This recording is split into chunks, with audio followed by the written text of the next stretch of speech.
something just happened. Just to give everybody an update, it looks like Arsenal have. Okay, let me show you guys what's going on right now.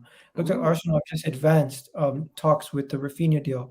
Raphinha, just as we're live right now, is Raphinha worth this much money? 70 million euros worth apparently. So that is how much is that in pounds? 55 million pounds and 15 million pounds in add-on made for Raphinha was from Arsenal. So the offer is worth around 70 million euros. Leeds are considering the offer of 70 million euros for Raphinha um, from an unnamed club. So the rumor has it that it is now from Arsenal. So originally it was Mm. from an unnamed club. Now it's from Arsenal. So yeah, Arsenal have supposedly bid 70 million euros for Raphinha. Are we serious or what? That would Like, be 64 million pounds. I get the original fee, 55 mil without add-ons, is 47 million pounds. That's interesting. I get see there is a concern when you're spending that much because last season he only got it was a dreadful lead side, but it was under 10 goals because under 10 non-penalty goals. So I guess a little bit of risk there, but I think you put him into an Arsenal team, you expect his numbers to shoot the right way up. you know what I have to look at this is Rafinha. Just yesterday we did a video saying is Rafinha worth 65 million. So I'm gonna ask you, Rafinha on today's market, is he worth the 65 million pounds? Today's market, yeah, Yeah. yeah, yeah. I don't think you can doubt that. Premier League proven, very good winger, and a good, decent output, goals and assists. So yeah, I don't think that probably is going right. You're probably slightly overplaying, I guess, but I think it's just because you're a rival Premier League club. So yeah, at first it looks quite expensive, but taking more time to look over it, I guess it's not that bad. It's less than you paid for Pepe. Definitely. And the moment we get a "Here You Go" or something from Dave Bronstein, that's when we're gonna really get excited. For now, we just gotta wait and see. The reports saying that Leeds are now considering an offer of 70 million euros. That is a big quote. That is very big. And Rafinha, if we can get this deal done, I'm very excited. You're saying Raphinha. Are you not excited about that deal, or what deal are you the No, most? I would be. I think the unique thing about Raphinha, because see Gunner King in the comments, big up Gunner King. He's less keen, but I think when you look at other players who move from like lower clubs, I'm trying to think of a good example. Like okay, Emmanuel Dennis, right? Everyone in the lower regions of the Premier League kind of are after him. West Ham have been linked to him, the Watford striker. But I think what helped Emmanuel Dennis was playing on the counter attack. Like Timo Werner, great example. Playing at Leipzig, completely different play style. Move to Chelsea, you're moving to one of the biggest teams in the league. Everyone's sitting deep. What are you going to do? I think Raphinha is kind of the opposite. I think he works best when he's got someone in front of him and he's trying to take them on, and he's got a bit of time to do his magic. At Leeds, I think in the counter-attacking system, maybe it doesn't always suit him. Whereas at Arsenal, I actually think it could suit him quite well. He's not someone who relies on counter-attack. They could do well in a possession team. So there's less risk associated with it for me. Hmm. I don't think there's anything else that I need to say there. We're pretty much done there. But yeah, what do you think about Arsenal potential next season's 11? If we can get Yuri Telemans, Rafinha, and Jesus.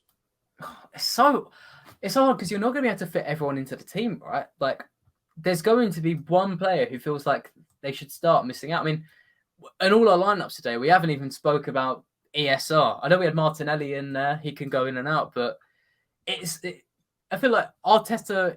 As long as this is all planned out, this is great. But I hope they're not giving Arteta a headache because you're going to have more games next season, of course. But I hope there's an opportunity for everyone to start.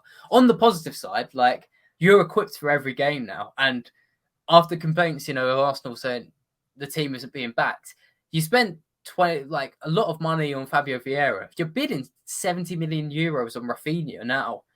Then Arsenal were getting backed very well. You know what? You're trying to get me. You're trying to get me excited, man. You're trying to get me excited. But yeah, here we go. Incoming very, very soon. An offer worth 70 million euros, aka what is that? 64 million pounds. 64 million pounds has been made to Leeds for Raphinha from Arsenal. So we'll have to wait and see. But yeah, I'm gonna leave you guys at this. We got over 324 people in the chat. You guys have been absolutely amazing today. We've already gotten over 100 likes. Tap yourselves on the back quickly. Any questions that you've seen in the chat that we might need to address before we go? Would you rather Milinkovic-Savic or Tielemans? Interesting question. Oh, Milinkovic-Savic. Do you see how many goals and assists he got last season? I think it was like close to 20. I don't know who's going to get him, but whoever does, that's a ridiculous player. But that's no knock on Tielemans. Tielemans is obviously very good. Interesting. Do you think Milinkovic-Savic will move? Because I know players like him don't leave that league. That's a fair point. I think there's been more rumours heating up. If you could hear my keyboard sound, because we're checking his contract. I'm pretty sure the rumours have been heating up a bit because his contract's almost out. So Could you see Koulibaly coming to Chelsea or coming to the Premier League? That'd be fun. Savage has got 2 years left of his contract. So, yeah, and he got 22 goals and assists from midfield last season. Ridiculous stuff. Koulibaly, yeah. I think he's being pushed out of Napoli now because they want to get the fee. If Chelsea get him, then that's very smart business from them, in my opinion, because I know he's 32, 31, but he's still got that speed. Like, he's still very top centre-back. So, yeah, that'll be fun. We'll have to wait and see. But yeah, big up to everybody. People saying Milinkovic-Savic is miles clear. Chelsea need a scapegoat. That's why Lukaku's gone. Q Sterling. That is funny. This Vlahovic all over again. People are saying, what is Vlahovic all over again? Raphinha.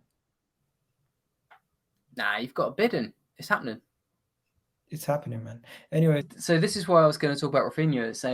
So I think Raphinha, he is best on the right because, as you can see, even though he's a right winger, he's not spending loads of time. He spends a bit of time, obviously, in this just on the right-hand side of the box, but he spends more of the time sort of here and cutting inside. That's where you see a lot of blotches. So I think if you play him on the left wing, for example, we swap him, you don't really want him in this area because you could probably cross it in well if he's left, but he's at his best when he's getting the ball here and arching in and either cutting it in this way or breaking into the box. Because he's still a player who's very good on the 1v1. I think maybe Fabio Vieira, he's someone who can pass a bit more. I think Raphinha's best asset is his dribbling. And you want him to go 1v1 and make sure he's like able to cut inside and go either way. You know what? When I look at Bukayo Saka's heat map now for Arsenal, he's kind of played all over the place. So you can. But at the same time, it's very similar to let me just show you the similarities between. So if you can go back to the heat map quickly. Yes, I'll quickly get it up now. That's the heat map of Raphinha. Yes, this is Bukayo Saka's heat map.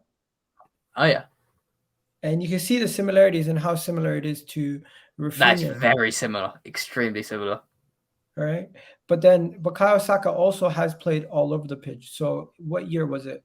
I think it was 1920. He played predominantly on the left. Yeah.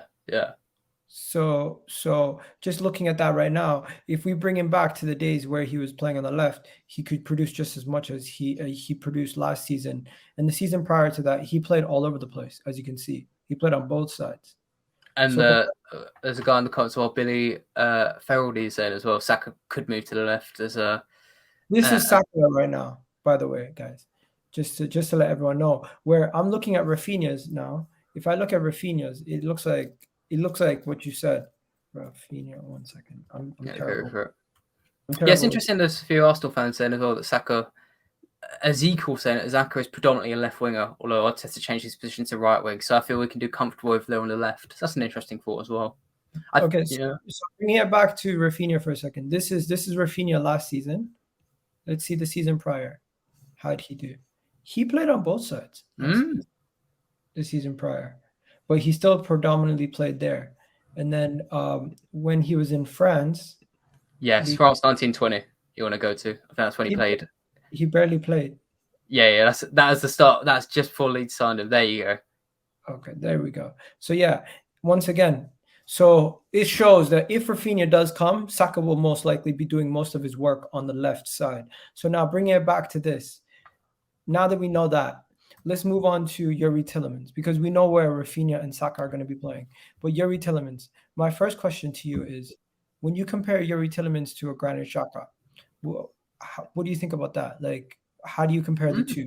Because in my opinion, Yuri Tillemans is a better player right now than Granit Xhaka, and statistically, it shows. I've done the FB ref comparison the other day.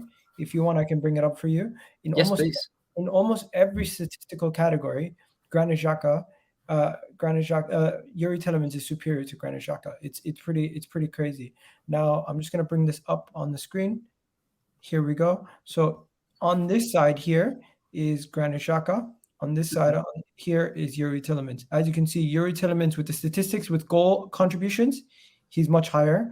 When it comes to passing percentiles, he's actually Granit Xhaka has a higher percentage, but Yuri Tillemans in the areas that matter, like progressive passes, pass attempts, and progressive passes received, he's a lot higher. Touches in the penalty box, actually, Granit Xhaka's higher. Dribbles, they're pretty much the same. Progressive carries, they're pretty close. The only big difference is pass completion, but Granit Xhaka takes less risky passes than Yuri Tillemans, so that makes sense. Defensively, you can see Granit Xhaka is nowhere near Yuri Tillemans when it comes to passes, tackles, interceptions, blocks. So from my assessment, this shows that Yuri Tillemans is a better player, but Granit Xhaka is better at pass completions. That's pretty much it.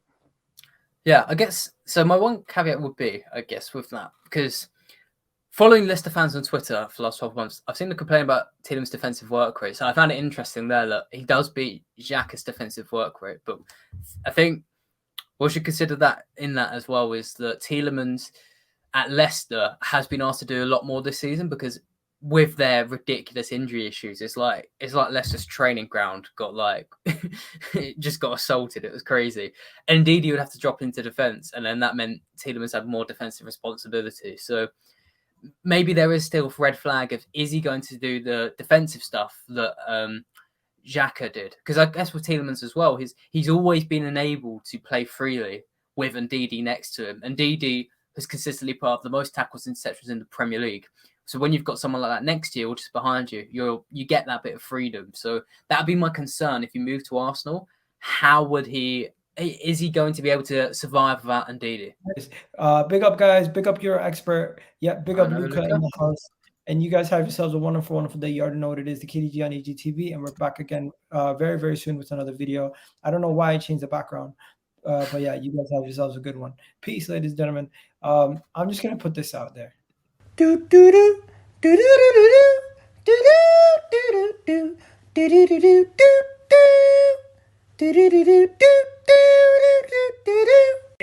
nigga. Graphics with Egal. Let's do this.